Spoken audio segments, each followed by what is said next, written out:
Summoner Origins by Taran Matharu. Read to you by Justin James. Chapter 1. Arcturus shrank deeper into the stable's shadows, waiting for the dead of night. The clamor of the tavern next door had reduced to a gentle murmur, but it was not safe to come out yet. If all went as planned, his master would ring the midnight bell soon, announcing to his patrons that it was time to wend their drunken way home, or, if they were lucky, to a room in the inn upstairs. Only then would Arcturus make his move. It was a plan 10 years in the making, almost 2/3 of his young life. He was going to escape the beatings, the endless hours of toil, and the meager rations that were his only reward. As an orphan, his value was determined by the yield of his work, rather than the quality of his character. The ox in the stock next to him was fed better than he was. After all, it had been purchased at several times the price his master had paid for him at the local workhouse. He was worth less than a beast of burden. There was a creak as the tavern door swung open. Then, the crunch of gravel signaled the departure of the drinkers, their coarse laughter fading until silence reigned once again. Even so, it was a full 10 minutes before Arcturus padded from the shadows and into the night air. He fingered his pack and wondered if he had everything he needed. Escaping was not as simple as running away, something that Arcturus had learned from bitter experience. In the early days, before he was sold to the innkeeper, children ran away from the workhouse all the time. They would always return a few days later, starving, beaten, or worse. There was no work for scrawny, uneducated children, nor did they know where to go. Arcturus knew that if he ran away unprepared, he would end up begging for scraps before returning, hat in hand, to the inn. In all likelihood, he would be sent back to the workhouse, back to hell on earth. Arcturus knelt in the straw and checked his pack one more time. 42 shillings, his life savings from tips, loose coins, and charity. It would last him a few weeks until he found a new source of income. A thick fur, discarded by a passing trader for the wine stain that adored its center, but it was still fit for Arcturus's purposes. He would not freeze if he needed to camp overnight. Next, a serrated knife, stolen from the tavern kitchen at great risk. Although it was not much of a weapon against a brigand, it gave him peace of mind.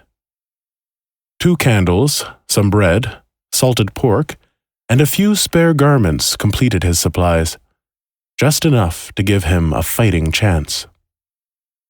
The neigh of a horse in the darkness reminded him why he had chosen that night. An opportunity, unlike any he had seen before. A young noble had arrived only a few hours earlier, exhausted from a long day's riding. He had not even bothered to unpack his saddlebags, simply throwing their reins to Arcturus and trudging into the inn to book a bed for that night. Arcturus knew where the noble was going. When they came of age, noble children attended Voken's academy to learn the art of summoning demons. The academy was all the way in the capital city of Corciulum, on the other side of the Hominum Empire. With any luck, the saddlebags would contain everything Arcturus might need for a similar journey, not to mention the fact that the wealthy young noble's possessions might be extremely valuable. He sidled up to the horse, clucking his tongue to calm it. As a stable boy, he had a way with horses. This one was no different, nuzzling his palm as if searching for a handful of feed. He stroked it on its muzzle and unclipped the saddlebags, letting them fall to the ground. Arcturus searched through each pocket, his heart dropping as he discovered that the vast majority of them were empty. No wonder the noble had left without them. Still, the noble's steed was the real prize.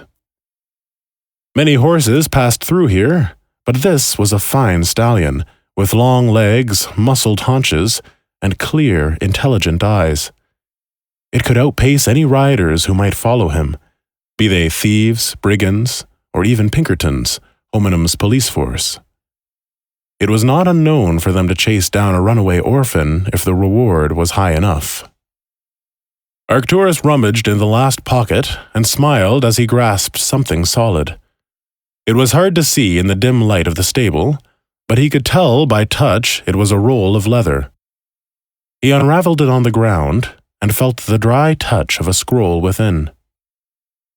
A thin stream of moonlight cutting through the slats in the roof allowed Arcturus to see printed black letters on the page. He held it up to the light and examined them more closely. Arcturus's reading ability was poor. His education had been limited to the 1 year of learning at the workhouse. Fortunately, the books that travelers abandoned in their rooms would often find their way into his possession, allowing him to practice over the years. His reading was now better than most, but he still had to sound them out as he read. Do, ra, lo, fa, la, go. He whispered the nonsensical syllables. They made no sense, yet he could not stop, his eyes glued to the page. As he spoke, a strangely familiar sensation suffused his body, starting as a dull drunkenness and gradually growing in intensity as word after word rolled off his tongue. The gray of the room seemed to become brighter, the colors intensifying in his vision. Sai lai go, mai nai go. The words droned on, his eyes roving back and forth across the page, as if they had a mind of their own. His heart pounding, Arcturus could feel something within him stir. There was a flicker in the darkness. Beneath his feet, the leather mat glimmered with violet light, patterns flaring along its surface. Out of the corner of his eye, Arcturus made out the outline of a pentacle, surrounded by symbols on each point of the star. The glow pulsed like a beating heart, accompanied by a low hum. As he reached the last line of the page, a spinning ball of light formed in the air, growing into a brilliant orb that seared his vision. His ears popped as the humming turned into a roar, growing louder with every second. Arcturus spoke the last words, then tore his eyes away and dove to the ground, clamping his hands over his ears. He could feel a fiery heat washing over him, as if he were lying beside a great bonfire. Then, as sudden as a lightning strike, Arcturus's world went still. The new silence fell upon the stable like a cloak, only broken by Arcturus's deep, sobbing breaths. He shut his eyelids tightly, shrinking into a ball on the ground. He knew he should be moving, gathering his things and riding away before anyone arrived. Yet the ice of fear had taken hold, leaving him petrified on the cold soil of the stable. There was a snap as the noble's horse broke its tether, then the thunder of hooves as it bolted into the night. The light, heat, and noise had been too much for the well-trained beast. Realizing his last chance at escape had just galloped out of the door, Arcturus's terror turned to despair. Straw rustled in the darkness, followed by a low growl. Arcturus froze and held his breath. He kept his eyes shut and went perfectly still. If he played dead, perhaps whatever it was would move on in search of more interesting prey.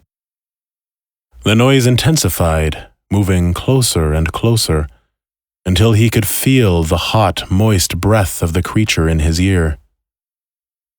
A tongue slid across his face, leaving a trail of saliva as it tasted him. Arcturus tensed, knowing he would have to fight. With a yell, he leapt to his feet, striking out with a clenched fist. It met a furry muzzle, rewarding him with a yelp as the creature fell back. Emboldened, Arcturus struck out again, sending the creature skittering into the shadows. It was clumsy, stumbling and tripping over itself as it ran. Arcturus grabbed his pack and sprinted to the door. The inn was dark still, with no signs of movement. He grinned with relief, realizing he might still have a chance to escape. If he was lucky, the horse may not be far away. But as he began to leave, a strange feeling came over him. Pain and betrayal? He shook his head and took another step, but the feeling intensified. On the edge of his consciousness, Arcturus felt something stir. The creature was connected to him somehow, like a mental umbilical cord. Suddenly, Arcturus was overcome with an immense feeling of loneliness and abandonment, emotions that he was not unfamiliar with. He turned and stared into the darkness of the stables. In the light of the moon, the entrance yawned like a cave mouth, shrouded in shadow. The creature was whining, like a dog whose master had kicked it. He felt guilty, for the demon had only been licking his face.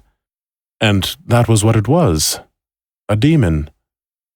The noble was on his way to learn the art of summoning them, after all. Had he just done that? Summoned this demon?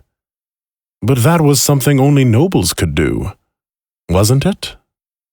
As if it could sense his guilt, the demon tumbled out of the stable, blinking in the moonlight. It was not as large as he had thought, only the size of a dog. In fact, it had the head of a dog, too, with a pair of large blue eyes, followed by a second, smaller pair behind them. It was entirely black, with a shaggy ridge of hair along its spine. This ridge continued on to a bushy, fox-like tail, which swished back and forth, much like that of an eager pet.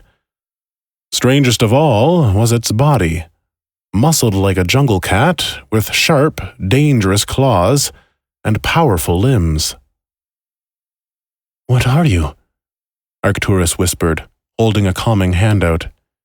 In his mind, he could feel the demon's fear dissipating, replaced with an eager desire to please. The demon took a wary step forward, then licked his hand with a rough, wet tongue. Arcturus examined it more closely, stroking its head. Despite its size, the creature looked young, with the overlarge head and clumsy, thick limbs that gave it a puppy-like mien. "Do you want to come with me?" Arcturus asked, rubbing the creature under its chin. It closed its 4 eyes and nuzzled back, panting with pleasure. With each scratch, Arcturus felt a keen sense of satisfaction on the edge of his consciousness. "I bet any passing brigands would think twice before attacking us, eh?" Arcturus murmured, smiling. "Let's just hope you don't scare the horse, too. We're going to need him tonight." He turned, just in time to see a cudgel lashing toward his face. Pain. Then nothingness.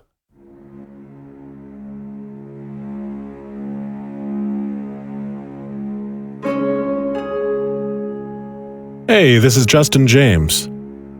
If you have enjoyed this story and would like to read more of The Novice by Taran Matharu, please follow the links in the description below to his Wattpad and Twitter pages. To hear more of my narrations, be sure to subscribe to this YouTube channel. Thanks for listening.